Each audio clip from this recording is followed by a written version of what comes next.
Slim Jesus. I used Having to a gun love don't Slim make anyone Jesus. gangster. So rapping about guns don't make you want to be gangster. Can you imagine if a suburban Remember Eminem Slim lookalike Jesus? took over hip-hop with fake gangster credentials and guns as God. props? Well, if This looks like a guy Alley would date. you were around in 2015, you'll remember the moment that Slim Jesus arrived on the scene. Video after video, he was going viral on WorldStar at will, and he was even courted by major labels, as they truly believed that he could be right alongside Chief Keef and G Herbo as one of drill music's biggest stars. But as it turned out, he bit off What did more you than he take me could chew, for? and after one fateful YouTube upload, everything that he had built began to crumble into pieces. And soon, he was being chased off stage and laughed at by the entire culture. Raised by a single mother, Slim Jesus lived a pretty ordinary life in Hamilton, Ohio before he reached Ohio worldwide native. fame. A longtime lover of hip-hop, Slim's music career began while he was working at a grocery store.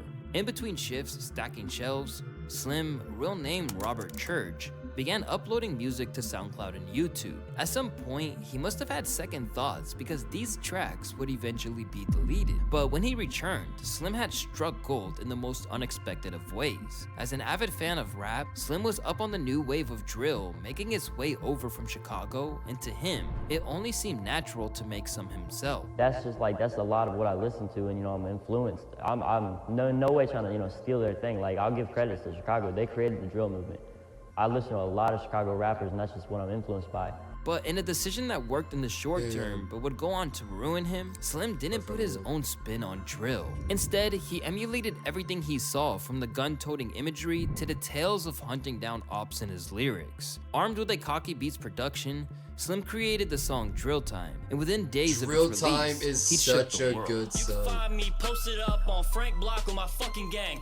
You ain't really bout shit. Whether it was the music itself or the shock value of seeing the skinny white dude that created the track, it didn't take long for the WorldStar video to become a must-see event. Straight away, people couldn't decide whether they loved or hated it. Talking like he was the Grim Reaper of an area that he referred to on the Real. track as Frank Block, everyone was fascinated by it. Soon, he was being interviewed by outlets like Complex to discuss the overnight success of Drill Time. It got like 4,000 in one day, and that was crazy to me already. And now it has like hundreds of thousands. Today, it sits at over 62 million views on YouTube, which is astonishing for someone that was literally a nobody days It's a before fire it dropped. song. Slim was the odd man out in drill, and in an era before 6ix9ine, Lil Mabu, Stitches, and other rappers who make a living Stitches? Who off the fuck falsifying gives a hood fuck about backgrounds, that guy? this was hard for hip-hop fans to process. Unsurprisingly, a lot of people just straight up clowned him, saying things like, "If Slim Jesus walked in and slapped my girl's ass, you better know I'ma stay looking at my feet. His ass looked like a grown Dewey from Malcolm in the Middle." For others, it was Hell his yeah. resemblance to Mr. Marshall Mathers that was the most fascinating, with some people even speculating about Shut whether the or not fuck he was up. Slim Shady's illegitimate child from a tour That's stop in crazy. Ohio, or claiming Slim was his retarded brother Skittles. To his credit, Slim That's knew that he crazy, wasn't in Skittles. Shady's league and tried to downplay any of those comparisons. The Eminem comparison is literally just because we're white. We don't make the same kind of music.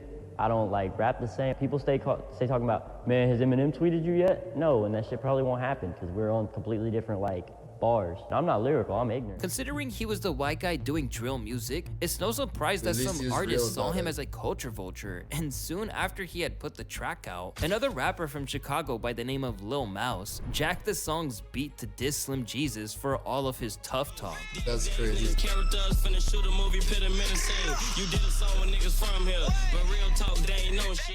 Throughout this video, a recurring theme is real deal gangster rappers questioning Slim crazy. Jesus' authenticity. Because Slim was getting so much publicity at the time, it's not exactly shocking that dissing him gave Lil Mouse one of the most viewed tracks of his career. But according That's to Mouse, crazy. it wasn't meant to be for publicity. It was just letting Slim know that he can't play with gangsters and expect to get away with it. This, it just me stating facts, like letting you know, like that ain't something that we honor. Like we don't joke about that. Like we done lost homies over that shit. So it just letting you know I'm stating facts.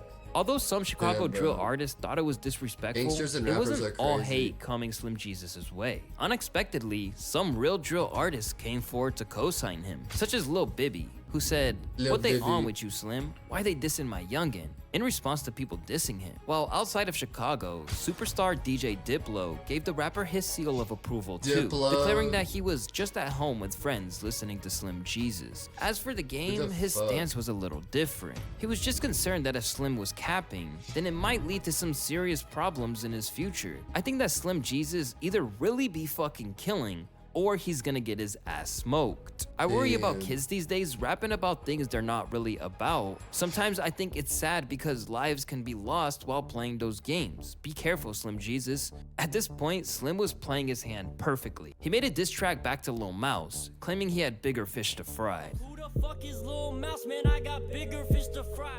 Instead of making himself really visible and exposing himself as a suburban kid, he safeguarded his mystique and kept people wondering, was Slim Jesus really active like that? But That's this facade couldn't be crazy. kept up forever. And the first sign of his slipping came when he invited real drill rappers into his hood for the remix. Stay me, I can't do that shit. Got a red dot with a ruler clip. That's 30 shots, show medulla, bitch. I be flexing hard. While Lil Mouse was busy dissing him, other rappers in the Chicago drill music scene, such as King Yella, P. Rico, and Killa Kells, saw a potential bag appearing alongside Slim for a new version of Drill Time, which debuted on Worldstar's YouTube channel. But That's when they got to crazy. Frank Block, that's when King Yella, a well-known Chicago drill rapper, first realized that Slim wasn't the person he portrayed himself as in his rhymes. It was not real at all. Everything, it was not real. So we had to figure out, we didn't want to shoot right here. It wasn't real. Like, how the fuck, I don't know how y'all finessed the camera to make it look like this was Yeah, a real bro. hood. So Wasn't nothing. basically, in his music video, they can't like he was just like in like a little like backwoodsy town. It wasn't like a gang area, a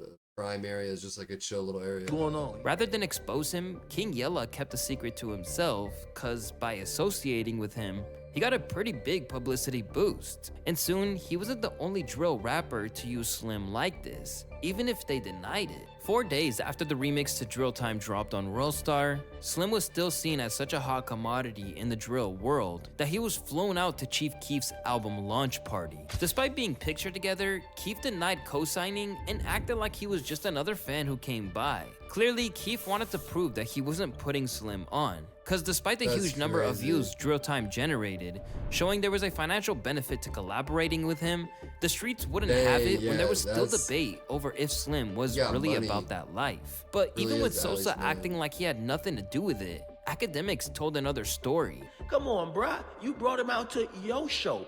He probably didn't ask to come out to your show. You brought him out, right? You had him backstage. If you really didn't fuck with him, don't try to use him for his buzz.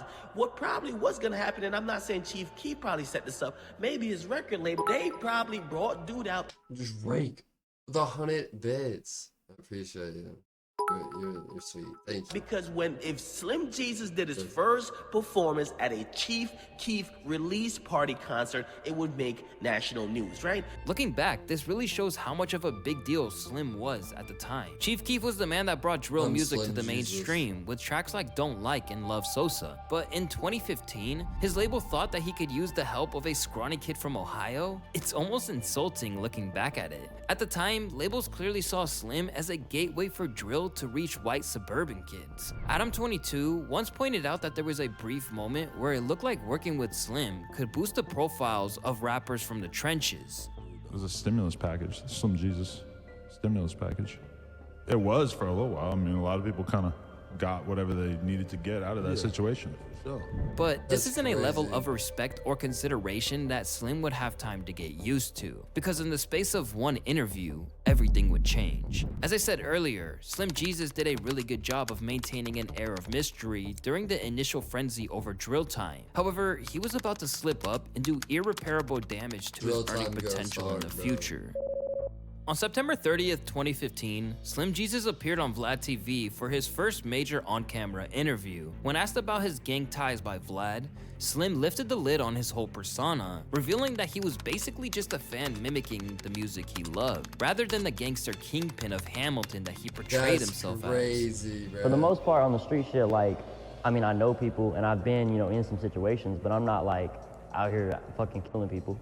Do you have a criminal record at all? Nah, I'm straight. While most rappers would have tried to keep their image intact at all costs, Slim tossed this aside in a way that hip-hop hadn't seen before. As back when other rappers had been exposed for faking a hood image in the past, like Rick Ross's cosplay as a drug mogul, they normally still defended the lies. Instead, Slim fessed up, and in doing so, got the respect of some of the audience who heard enough fakery. This dude did what rappers should do. I'm not a killer, I'm a rapper. He's real about being fake. I gotta give him his props. He's a genius. He played the system, but in the months to come, it'd become real clear that he didn't play anyone other than himself.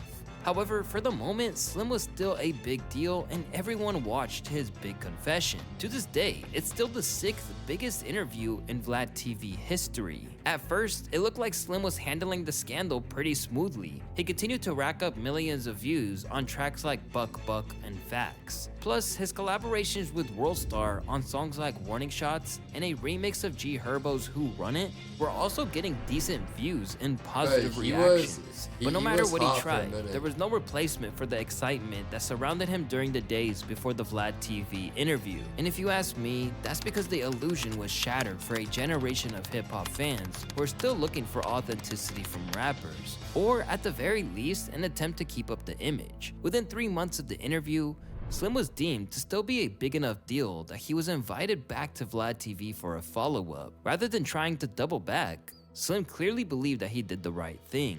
I mean, for one, I just make music. Like, I don't really do this stuff, so obviously there's no point in lying about it.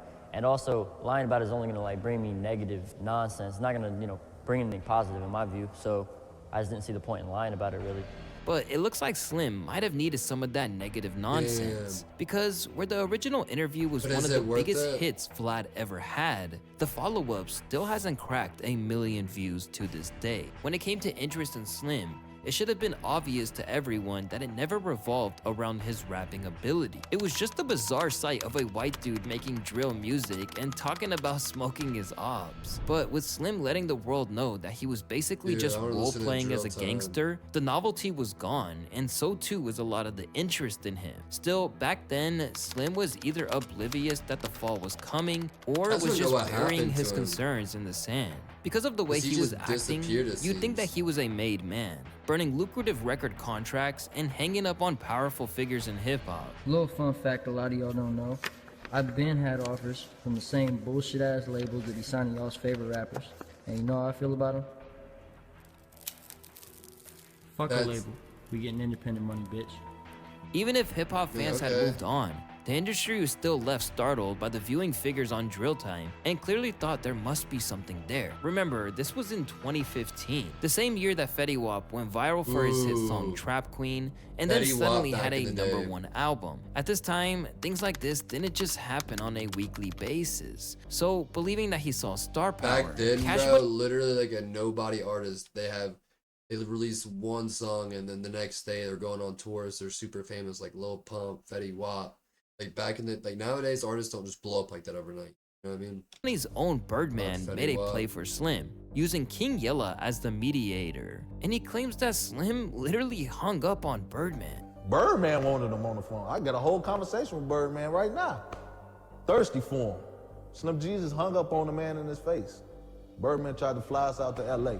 This isn't even a joke. A phone call with him and King Yella actually leaked online, where he made it clear how much he wanted Slim repping Cash Money. Okay. I got the biggest artists in the world. We rotate that shit. Wayne, Drake, Nicki, we the biggest shit pop. And I got the biggest system. And I just think that he got an opportunity with what's going on, and we come with the right song, I know this shit could be big. Baby was really risking it all for Slim Jesus. To be fair to Birdman, the internet still didn't understand how short-lived viral fame could be back then. All that he and Slim too saw was the numbers racking up, and the rapper suddenly being a big enough star that he could headline a tour. Like the first time we actually did like a headline, like it was our show, it was crazy to me because I realized like I skipped so many steps. Like I jumped straight to like, we're getting paid to do like 3 songs right now, opposed to where people do like, they've got crazy amounts of music and they're, just opening for people still. Slim Jesus quickly experienced the perks of going viral, but he also learned a tough lesson. Yeah, bro, most viral stars don't have a solid foundation. The internet was like I said, like on TikTok, like if you have 1 million followers on TikTok, doesn't mean somebody knows you. There's literally probably like 10 million people with 1 million followers, if not more. So like nowadays, like actually being viral and actually being known on the internet is way different. Back then, like To last in the if you had spotlight, 50,000 followers especially back when then, they that was move a away lot. from what initially grabbed everyone's attention. Without that key element, both the media and fans lose interest, leaving little appeal in what you've got coming next. Look, y'all, I want to talk about something real quick. The next time I do an interview, or the next time you see me out in public and want to come up and ask me questions, do not ask me about the same old motherfucking questions about some street shit. One, I've been asked about that shit like 300 times. Ask me something new. Two, what I do in my personal life, quite honestly, ain't none of y'all damn business. You know what you should be asking me about? Ask me about my music. Ask me about what projects I got coming soon. Gradually, Slim was experiencing the Damn, transition into a meme, and it really didn't bothered help by when it. his status as a gangster took a further hit when he got punked on his first tour. During a show in Ontario, he got his mic snatched by a DJ known as Black Jesus, which was super embarrassing. Support real hip hop, bitch. Left standing there and incapable of doing anything about it, this was a real turning point for Slim Where's his boys because it made it at? clear just how vulnerable and sheltered he really was. And with that, the industry and his fellow MCs finally realized that he couldn't sustain this. That's You might as crazy. well just give it up, man. Who gonna take him serious? Like, his own race not gonna take him serious because you doing our type of shit. You on this nigga shit. And if he trying to do what we doing, how the fuck is they gonna take him serious? He letting people do shit like that? I mean, Suddenly, those viewer figures kept plummeting. Some people tuned in to gawk at whatever gun he was holding this time around, but no one was sticking around to the point they were buying records or buying tickets for his shows. Although he That's initially co-signed crazy. him, Lil Bibby later got to the heart of the issue, and that the minute he opened his mouth, he destroyed the image that kept everyone tuning in. I think the best thing he could have did was not say nothing. No interviews, no shit. Left everybody wondering. That's what he should have did because that's what drew me into it. And I know once everybody found out, like, oh, he lied, you know, people don't respect it. Bro, Lil Whether Bibby it was looks stubbornness 80 or and just being 20 at the same delusional, time. Slim still maintained he did the right thing by revealing that all the thuggery was a lie. Look, I'm gonna say it like this because I ain't gonna put too much on it, but that was like 2 years ago. I was like 18, had just got out of high school. I was just focused on nothing but recording music and shit. But that's like 2 years ago now. I mean, yeah, there's definitely some people that would still fuck with me, you know, but it's whatever. I had a job before I was 18. The rap shit took off, and I ain't worked a day, you know, since then. I mean, I don't look at it as work because I love what I do. Even if he needs to be commended for Damn. finding a way to make money as an kinda independent looks, artist, like, the way that people unhealthy. responded to his comments Like, he could confirms die that it any was still a minute. mistake, as now, he was stuck with a rep that he couldn't shake. And it really showed how he now was looked at as nothing but a joke, with users commenting old-ass things like, Benz. for some reason, I can't watch this interview without laughing. the There ain't no drugs. noise on that block but crickets. Just as you thought it couldn't get any worse for Slim, it did. In 2017, he released his mixtape, The Most Hated. Back when Slim first hit the scene, dropping a tape like this would have almost guaranteed coverage by big names like Pitchfork. But this time around, they just completely ignored the project. The only thing he did that year That's that got any crazy. kind of buzz was his remix to Take K's The Race, which got a few million views. What you re-up on, I smoke that in a day. Burning fat woods, get them swishers out my face. But it wasn't enough to give him the, The Race kickstart was he crazy, needed. bro. Then when Slim Like the dropped his Lord on first that official song. solo album, Against All Odds, in 2019, the response was just as muted. Still, his social media channels showed the signs of what could have been and the impact he briefly made. Slim's 200,000 subscribers on YouTube and 20,000 monthly listeners on Spotify shows that there are still some people out there who would love to see another hit like Drill Time. But the likelihood of that lessens every year that he's been out of the spotlight. Reflecting on how his career unfolded, it's understandable as Slim Jesus feels a bit let down by the outcome. Although it wasn't something that was acceptable when he first exploded onto the scene, it's pretty common for rappers to let the mask slip, and there's a whole new generation of fans who seem to have no issue with a rapper making it up as they go along. Just look at someone like Lil Tecca, who felt so comfortable in lying about guns and living like a player that he admitted to it in his Genius video. Having a gun don't make anyone gangster. So rapping about guns don't make you want to be gangster. You just rapping about guns. Like I rap about fucking bitches, Damn. and I have a whole girl. If you don't like what I'm talking about, go listen to someone else. It's that simple. When Slim Lil saw Tecca that, rapped he was about unsurprisingly guns? pissed that he was Really? basically chased out of the industry for less. When I came out, my first interview, I said, look, I ain't out here trying to kill nobody. I'm here to make motherfucking music. Y'all motherfuckers try to crucify my ass. So my issue lies with y'all dumb motherfuckers, bro, that swear y'all hate my ass so much, bro, that I don't think y'all really know why the fuck you don't like me in the first place, bro. Dead ass. It's a strange legacy to Why is it have, moving but around in like 2023, accidentally normalizing cap rap is one of the biggest contributions to hip-hop. One user wrote, Slim Jesus was the first one and they killed his career. That's Now all crazy. rappers be using that intro, all guns are prop, and they still cool, shaking my head. Others compared his rise to the likes of a duo like the Island Boys. In fact, because of how the clout rap wave got so played out, we have reached the point where some Clout people rap have was gone what? full circle on Slim My and friend. actually You got a respect friend like how that? he I put think his we all do cards at on the some table point. I straight haven't seen a away. friend like By that. telling the truth, Slim can go through his life was with a a clear SoundCloud rapper, conscience too. that he didn't build a career on a lie. But when it comes down to it, you gotta wonder if he really believes he did the right thing.